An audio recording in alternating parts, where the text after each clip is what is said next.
방금 읽은 본문을 요약하면은 죄인이었던 우리를 위해서 예수님께서 큰 제사장이 되셔서 그 피로 말미암아 휘장을 넘어 하나님께 나아갈 수 있는 길을, 새로운 길을, 살 길을 만들어 주셨다는 것입니다. 그러므로 참 마음과 온전한 믿음으로 하나님께 나아가자고 권면하는 내용으로 되어 있습니다. 우리 19절과 20절을 다시 한번 읽어보겠습니다. 그러므로 형제들아, 우리가 예수의 피를 힘입어 성소에 들어갈 담력을 얻었나니 그 길은 우리를 위하여 휘장 가운데로 열어놓으신 새로운 살 길이요 휘장은 곧 그의 육체니라. 아멘.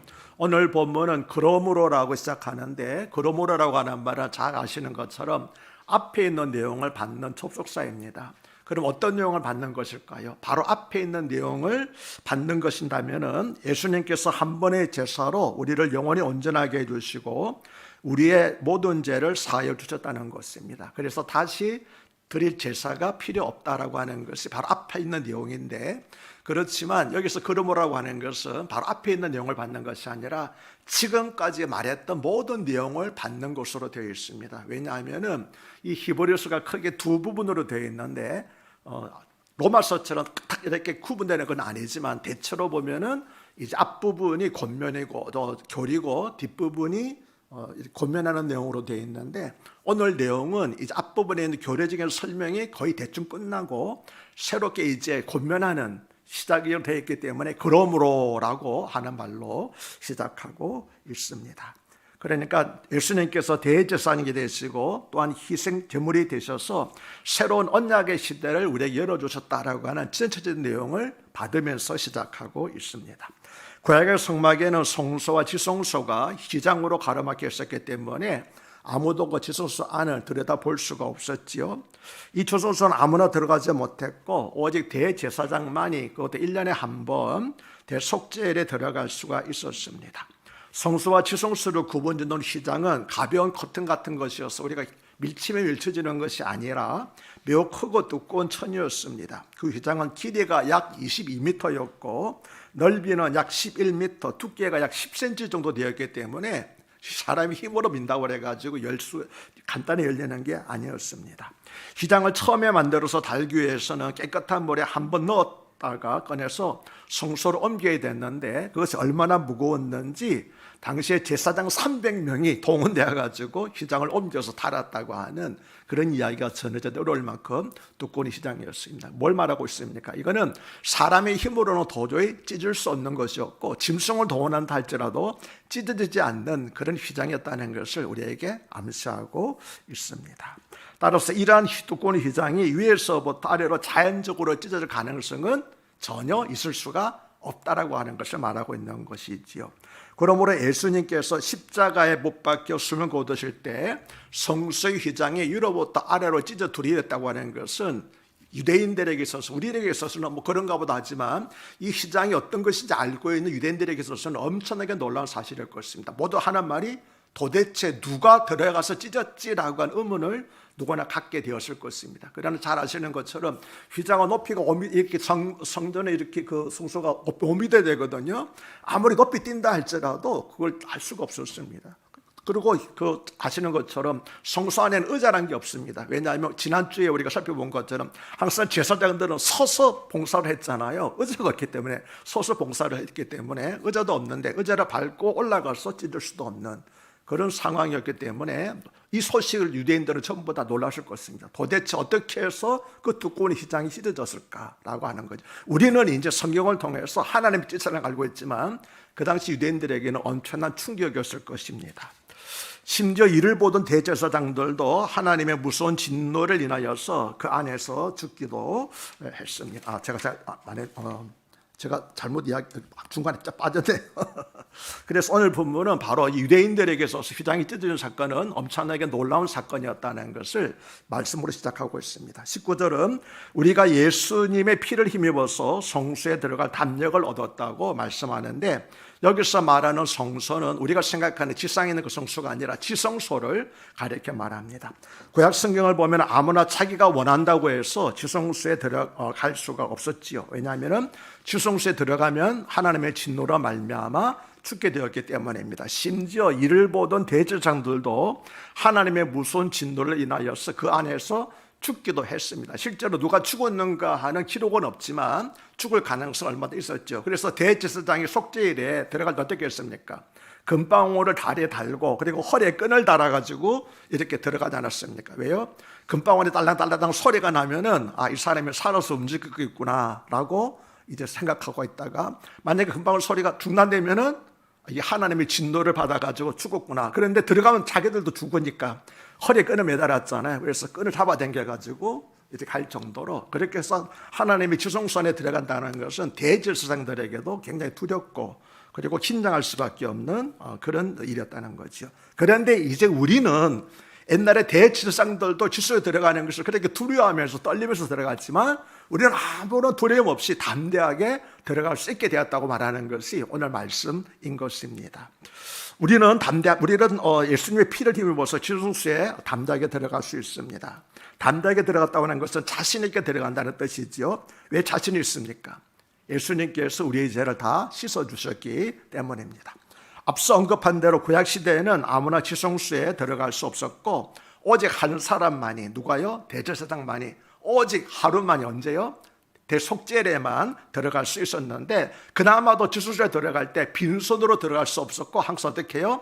희생제물의 피를 가지고 들어가야지만 살아날 수가 있었던 것입니다.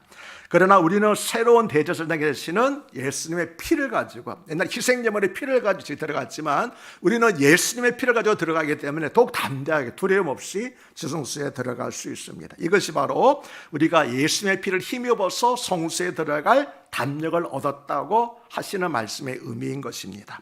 새 언약하에 있는 그리스도인들은 누구나 하나님 앞에 나아갈 수 있는 담력을 얻게 되었습니다. 여기서 담력으로 번역한 헬러 파르테시아니라는 말은 용감하다는 뜻이 아니라 하나님 앞에 자유롭게 나아갈 수 있는 권리를 얻게 됐다는 겁니다. 누구나 다 용감한 용기를 가지고 하나님께 나아갈 수 있는 건 아니잖아요. 왜냐하면 아무리 용감한 자를 할지라도 나가면 죽지 않습니까? 단지 하나님 앞에 나아갈 수 있는 권리를 얻어야지만 갈 수 있는데, 우리는 바로 하나님 앞에 나아갈 수 있는 권리를 얻었기 때문에 그래서 담대하게 담력을 가지고 나아갈 수 있다라고 하는 것입니다. 그게 뭡니까? 예수님의 피를 힘입어서, 다시 말하면 우리가 하나님 앞에 담대하게 나아갈 수 있는 근거가 뭡니까? 예수님의 피 때문이라고 하는 것이죠. 즉 예수님의 대속적 죽음을 통해서 하나님 앞에 나가는 것이 가능하게 되었다는 것입니다. 담력이라고 하는 것은 우리 스스로 용기를 만들어서 생기는 것이 아닙니다. 오직 예수님의 보혈로 죄사함을 받은 사람만이 하나님 앞에 담대함을 갖게 되는 것입니다. 성소의 휘장이 둘로 갈라진 것처럼 십자가에 못 박히신 주님의 몸이 우리가 하나님께로 나아가는 것을 가로막고 있는 모든 장벽을 찢어버리셨습니다. 그래서 이제는 예수님 피로 말미암아 지성소에 있는 하나님의 보좌 앞으로 나아갈 수 있게 된 것입니다. 죄로 인해 끊어졌던 하나님과의 교제가, 관계가 회복이 되고 영원한 생명을 누릴 수 있는 길이 열리게 된 것입니다. 20절은 그 길을 가리켜서 두 가지로 말하고 있죠. 새로운 살 길이다. 첫째는 새로운 길이라고 말하고 있고, 두 번째는 살 길이라고 말하고 있습니다. 어떤 길이요?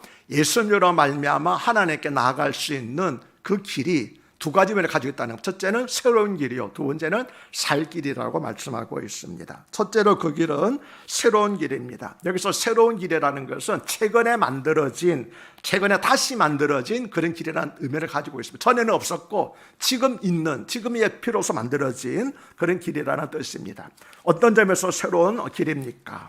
시간적으로는 이전에는 존재하지 않았던 길이기 때문이고, 질적으로는 옛 언약하에서는 하나님께 나가는 길이 막혀 있었지만 이제는 하나님 앞에 나가는 길이 열렸기 때문에 그래서 새로운 길인 것입니다. 두 번째로 그게 어떤 길입니까? 살 길이라고 하는데, 살 길의 반대말은 뭡니까? 죽을 길이잖아요. 왜 죽습니까? 죄인은 거룩하신 하나님 앞에 나갈 수 없기 때문에, 그래서 죄인 상태로 가면 죽게 되잖아요. 그런데 이제는 하나님께 나가는 길이 죽는 길이 아니라 살 길이라는 거. 왜 그렇습니까? 죄의 문제가 해결됐기 때문이라고 하는 것이지요.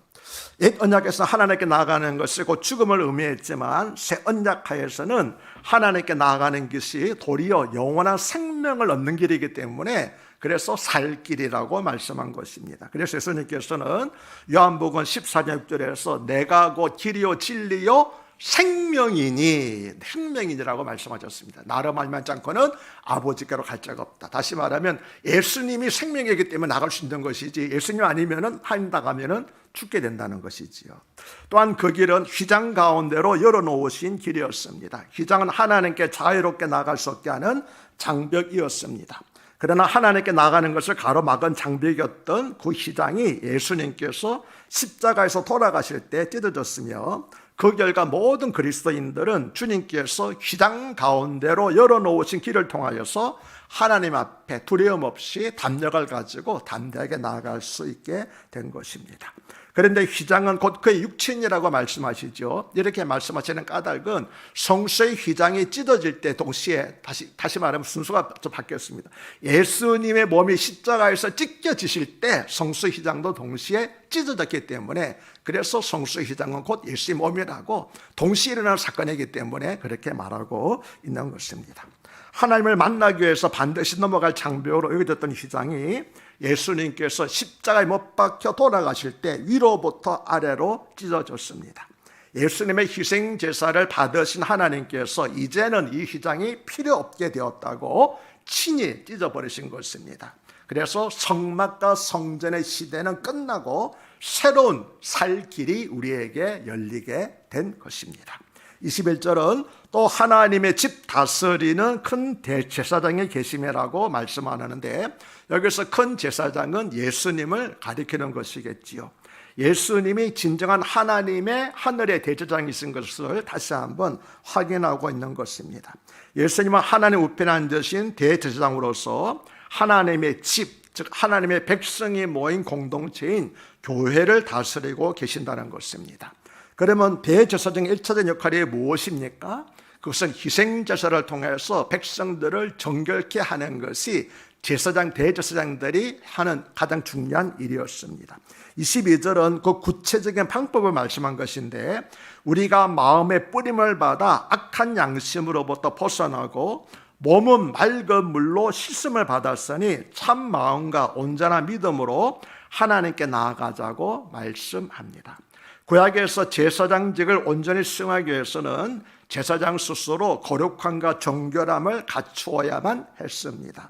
따라서 이들은 율법에서 정한 정결 의식을 행한 후에 성소에 들어가서 제사장의 사역을 감당할 수 있었습니다. 그러나 우리는 왕같은 제사장이지만 구약에서 정한 율법이 정한 정결 의식을 통해서 하나님 나가는 것이 아니고 누구를 통해서요? 예수님으로 말미암아 정결함과 거룩함을 얻어서 하나님의 집에 나가서 하나님이 나가 섬긴다고 하는 것은 제사장으로도 섬긴다고 하는 그런 의미. 하나님의 집의 교회, 성전을 가리켜 말하기 때문에 성전을 섬긴다가 누굽니까? 제사장이잖아요. 그래서 구약시대 제사장들은 하나님 앞에 나가서 섬기기 위해서 먼저 정결을 수행해야 됐지만, 우리는 예수님으로 말미암아 이미 정결케 되었기 때문에 또다시 정결의식이 필요 없이 하나님의 집, 하나님 앞에 나아가서 섬길 수 있게 되었다고 말씀하고 있는 것입니다. 다시 말하면 예수님의 사역을 통해서 정결함과 거룩함을 얻어서 하나님의 집에 들어갈 수 있는 자격을 얻게 되었다고 하는 것입니다. 그런데 여기서 하나님의 집은 1차 첫 번째로는 교회라고 하는 신앙 공동체를 의미하기도 하지만, 두 번째로는 하나님의 은혜를 의미하기도 합니다. 그리고 어떤 신학자는 믿는 사람들의 마음을 하나님의 집이라고 말하기도 했습니다. 왜냐하면 성령 하나님께서 믿는 사람들의 마음속에 계시기 때문에, 그래서 믿는 사람들의 마음을 하나님의 집이라고, 그냥 크게 세 가지 하나님 말하고 있죠. 첫째는 신앙 공동체인 교회, 두 번째는 하나님의 은혜의 보좌, 세 번째는 우리들의 마음을 가리켜서 하나님의 집이라고 말할 수가 있습니다. 그런데 하나님의 집에 들어가는 것으로 끝나는 것이 아니라는 것입니다. 하나님의 집에 들어갔으니까 이제 모든 것이 끝났다, 다 됐다는 것이 아니라 사실은 이제부터 새로운 시작이 있다고 하는 것이죠. 예를 들면은 학교에 들어가는 것이 중요한 것이 아니라 학교에 들어가서 잘 적응하는 것이 중요한 일 아니겠습니까? 이와 마찬가지로 우리가 새로운 살길, 새로운 시대에 들어가기 때문에 이제는 새로운 시대에 합당한 사람으로서 살아가는 것이 중요하다고 하는 것입니다. 하나님께서 우리를 예수님의 피로 정결케 하시고 하나님의 집을 섬기는 제사장의 직분을 맡겨주셨습니다. 따라서 우리는 우리가 거하는 곳을 정결하게 하는 만드는 삶을 살아야만 하는 것입니다. 이를 위해서 해야 할 일이 두 가지가 있는데, 하나는 마음에 해야 할 일이고 다른 하나는 몸에 해야 할 일입니다. 먼저 마음에 할 일은 뭐냐면은 마음의 뿌림을 받는 것입니다. 그럼 마음의 뿌림을 받는다는 것은 어떤 의미일까요? 예수님의 핏뿌림을 마음에 받는다고 하는 것입니다. 그렇게 할 때 악한 양심으로부터 벗어날 수가 있습니다. 그리고 여기서 악한 양심은 하나님의 뜻으로부터 분리되는 생각과 행동을 의미합니다. 제가 전에 말씀을 드렸죠. 피에 대해서는 세 가지 의미가 있다고. 첫째는 피 자체는 생명을 말한다고 그랬잖아요. 그다음 피 흘림이라고 하는 것을 뭘로 의미한다고 그랬습니까?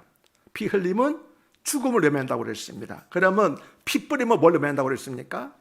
그 죽음의 효과가 우리에게 적용되는 것, 다시 말하면 대속의 속죄 효과가 우리에게 적용되는 것을 핏뿌림이라고 그랬는데, 우리가 마음에 핏뿌림 받았다고 하는 것은 예수님으로 말미암아 속담을 받는 것을 가리켜 말하고 있습니다. 예수님이 이같이 우리를 깨끗게 하시는, 속죄케 하시는 예수님의 피를 우리 마음에 핏뿌림을 받으면은 그 피가 우리 마음속에 하나님의 뜻을 품게 한다는 것입니다. 예수님의 피는 우리를 죄와 멀어지게 만들고 하나님을 경외하며 겸손한 마음을 갖게 합니다. 또한 예수님의 피는 우리를 정결하게 만들고 온전한 하나님의 사람이 되게 합니다. 다음으로 몸에 할 일이 뭐라고 말합니까? 맑은 물로 몸을 씻는 것이 몸에 할 일이라고 말하고 있는데, 여기서 맑은 물로 몸을 씻는 것은 구약시대의 정결 의식을 염두에 두고 한 말 같습니다.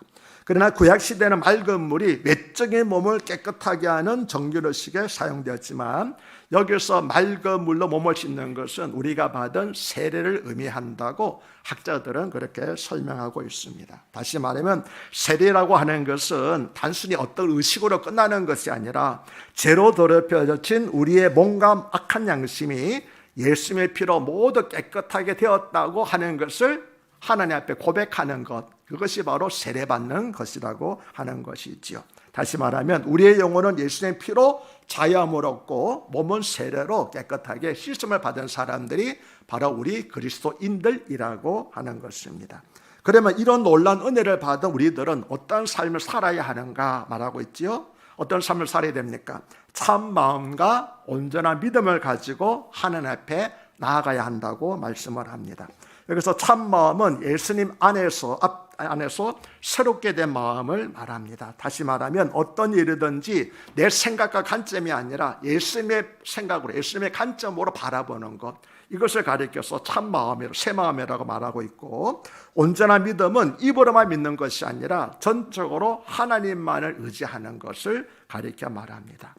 예를 들자면은 기도는 하지만 정작 문제를 만나면은 기도와 상관없이 그냥 무기력해지는 그런 믿음이 아니라 어떠한 문제 앞에서도 흔들리거나 좌절하지 않고 하나님의 손이 나를 붙드신다라고 하는 그런 믿음으로 충만한 것, 이것을 가리켜서 온전한 믿음이라고 말씀을 합니다. 다시 말하면 마음이 없는 예배, 마음이 없는 기도로 하나님께 나오지 말고 온전히 하나님 아버지를 신뢰하는 믿음을 가지고 예배를 드리고 또한 기도해야 된다라고 하는 그런 뜻입니다. 그런데 하나님께 나가자는 말은 하나님께 가까이 가자라고 하는 그런 의미입니다. 이것은 사실 대단히 놀라운 문장입니다. 왜냐하면 본래 죄로 인해서 더럽혀진 우리는 거룩하신 하나님 앞에 가까이 나아갈 수 없었기 때문이지요. 그러나 이제는 예수님의 피로 말미암아 우리의 모든 죄가 다 용서받았기 때문에, 몸과 마음이 다 깨끗하게 되었기 때문에 거룩하신 하나님 앞에 가까이 나아갈 수가 있게 된 것입니다. 23절은 또 약속하신 이는 믿으시니 우리가 믿는 도리의 소망을 움직이지 말며 굳게 잡고라고 말씀을 합니다. 여기서 약속하신 이는 하나님을 가리킵니다. 그러면 하나님 약속하신 것은 무엇입니까? 예수님으로 말미암아 완전한 속죄와 영원한 구원, 즉 영생을 얻는다고 하는 것입니다. 그리고 약속하신 이는 믿으시다고 하는 것은 하나님은 신실하셔서 약속하신 것을 반드시 이루어 주신다는 의미입니다. 민수기 23장 19절에 하나님은 사람이 아니시니 거짓말을 하지 않으시고 인생이 아니시니 후회가 없으시도다. 어찌 그 말씀하신 바를 행하지 않으시며 하신 말씀을 실행하지 않으시라는 말씀은 바로 이것, 약속하신 이는 미쁘시다라고 하는 사실을 증언하는 것입니다. 그리고 믿는 도리의 소망이라는 것은 문자적으로 우리가 고백하는 소망이라고 하는 의미입니다. 그러면 사랑하는 여러분, 우리가 고백하는 소망은 무엇입니까? 바로 구원이죠. 어떤 구원이요? 현재의 구원과 미래의 구원. 미래의 구원을 가리켜서 우리는 종말론적인 구원이라고, 각자 완전히 이루게 될 구원을 종말론적인 구원이라고 말하고 있습니다. 그리스도인들은 하나님께서 그리스도의 대제사장적 행위에 의해서 약속하신 종말론적 구원, 다시 말하면 우리가 이 세상에서 이제 삶이 끝나고 영원한 하늘나라에 가서 영원한 안식을 누리게 되는 것, 그것이 이제 종말론적인 구원이죠. 그것을 온전히 성취할 것을 의심하지 말고 확신 가운데서 소망해야 됩니다. 이 그리스도인들이, 우리들이 이러한 소망, 다시 말하면 종말론적인 구원을 성취하실 것이라고 하는 약속을 굳게 바라볼 수 있는 것은 그 약속을 하신 분이 어떤 분이요? 미쁘신 분, 이쁘신 분이라는 뜻입니까? 아니죠. 신뢰할 수 있는 분, 믿을 수 있는 분이기 때문입니다.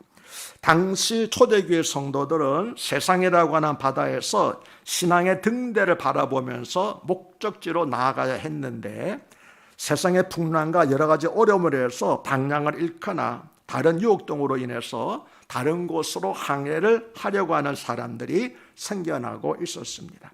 그래서 히브리서의 저자는 이들이 오직 소망의 하나님만을 의지하며 바로 인생의 항해를 하기를 바라는 마음에서 이 히브리서를 조술한 것이었습니다. 24절은 서로 돌아보아 사랑과 선행을 격려하며라고 말씀합니다. 여기서 서로 돌아보는 것은 서로 관심을 가지고 보살피는 것을 말합니다. 기독교 신앙은 혼자 구원받는 것이 아니라 함께 구원받는 것입니다. 혼자 결승점에 도착하는 것이 아니라 손을 잡고 함께 결승점에 도착하는 것입니다. 그래서 서로 돌아볼 것을 권면하는 것이죠. 이 점은 12장에서 다시 강조가 될 것입니다. 그리고 서로 돌아보는 구체적인 실천 방법은 그리스도인들 안에 있는 두 가지 통목을 서로 격려하는 것인데, 첫째는 사랑입니다. 이것은 다른 그리스도인의 삶 속에 필요로 하는 것을 돌아보는 것을, 채워주는 것을 가리켜 말하고, 이러한 사랑은 반드시 우리들 가운데서, 지난 공동체 가운데서 나타나야만 하는 그런 통목입니다. 두 번째는 뭘까요? 선행이라고 말씀하고 있죠. 이것은 다른 사람들로 돌보는 사랑을 구체적으로 표현하는 행위를 말합니다. 성도들 상호간의 격려와 돌봄은 신앙 공동체에 속한 사람들로 하여금 용기를 잃지 않고 소망을 굳게 지켜서 확신 가운데 흔들리지 않고 확신 가운데 거하게 하며 친교와 확신을 북돋우는 자극제가 됩니다. 특히 성도들 상호간의 적극적인 관심과 지원은 당시 환난과 시련과 핍박으로 말미암아 공동체 속에서 흔들리고 있던 그런 사람들을 붙잡아 주는데 큰 역할을 하였습니다. 25절은 모이기를 피하는 어떤 사람들의 습관과 같이 하지 말고 오직 권하여 그날의 가까움을 볼수록 더욱 그러하자고 말씀을 합니다. 그러면 여기서 모이기를 피하는 어떤 사람들은 누구를 가리킬까요? 왜 유대인들입니까?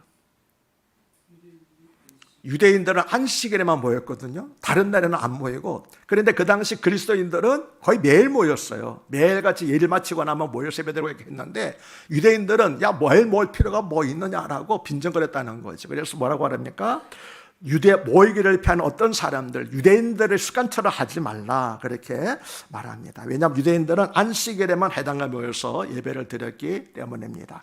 그리고 모이기를 피한다고 하는 것은 모일 필요가 없다라고 말하는 것을 의미합니다. 따라서 이 말씀은 유대인 기독교인들이 처음에는 평일에도 열심히 교회에 모였지만 점차 안식일에 한 번, 일주일에 한 번 모이는 유대인들의 종교 습관을 따라서 모이기를 피하는 것이 점차 습관이 되어버리고 그렇게 되는 것을 의미하고 있습니다. 따라서 이 말씀은 그 당시에 있는 유대인 출신 기독교인들에게만 적용되는 것이 아니라 오늘날 우리들에게도 뭡니까? 평일에는 그냥 이렇게 지내고 주일에만 한 번 나오는 사람들, 우리 뭐라고 그럽니까? 썬데이 크리스찬이라고 그러잖아요. 그래서 오늘날 썬데이 크리스찬에게 해당되는 말씀이 모이기를 피하는 어떤 사람들의 습관까지 하지 말고 이렇게 하는 말씀이 적용이 됩니다. 사실 당시에 교회 모이는 것은 지금과 달리 모이는 것 자체가 쉽지 않았습니다. 왜냐하면 대부분의 사람들이 어떤 신분이었습니까? 다른 사람들 하인이고 종이었기 때문에 사실 나오는 것이 쉽지 않았지요. 뿐만 아니라 핍박 가운데 있었기 때문에 더욱 힘들었을 것입니다. 이런 상황에서 유대인들이 모험을 피하는 것은 그런 어려움 속에서 피해가기 위한 한 가지 방법이올 수도 있습니다. 그렇지만 히브리서 저자는 오직 권하여 그날이 가까움을 볼수록 더욱 그러하자. 더욱 그러하자가 뭡니까? 더욱 모이기를 힘쓰자라고 말하고 있습니다. 여기서 그날은 주님이 다시 오실 날을 가리킵니다. 우리는 예수님께서 다시 오실 날을 소망하는 마음으로 기다리며 살아가야 됩니다. 그 가운데 서로를 사랑하고 선행으로 격려해야 됩니다. 또한 이를 위해서 모이기를 힘써야 합니다. 꼭 교회 가야만 구원을 받나? 하나님이 어디든지 다 계시지 않는가라는 식으로 말하면서 모이기를 거부하는 사람들이 있습니다. 그러나 이것은 결코 성경적이지 않습니다. 왜냐하면 오늘 말씀 보니까 모이기를 피하는 어떤 사람들의 습관처럼 하지 말고 오직 그날에 가까울수록 더욱 권하여 모이기를 힘쓰라고 우리에게 권면하고 있기 때문입니다. 나 하나만 잘 믿고 천국 가는 것은 결코 주님 원하시는 것이 아닙니다. 서로의 믿음을 잘 지켜 거룩한 삶을 살도록 격려해야 됩니다. 그러므로 우리 큰사랑교회 성도님들은 주님의 말씀대로 모이기를 힘쓰고 예수님께서 다시 오는 그날까지 사랑과 선행으로 서로를 격려하는 믿음과 소망과 사랑의 공동체가 되기를 바랍니다. 이제 말씀을 맺겠습니다. 예수님의 보혈을 통해서 우리에게는 새 마음이 주어졌습니다. 그것은 하나님을 사랑하는 마음과 하나님이 기뻐하시는 사랑과 선행을 이웃들에게 베풀려고 하는 마음입니다. 그러나 그것을 행하게 하시는 분이 하나님이라는 사실을 잊지 말아야 됩니다. 하나님은 성령님을 우리 안에 두셔서 그 능력으로 하나님의 뜻을 행하게 하시고 이 모든 것은 오직 예수님의 피로 가능하게 되는 것입니다. 우리는 새 마음을 가지고 살아가면서도 넘어지고 상처받고 실망하고 좌절할 수 있습니다. 하지만 그리스도의 보혈을 힘입어서 날마다 하나님께 담대히 나아가시는 여러분이 되시기를 축복합니다.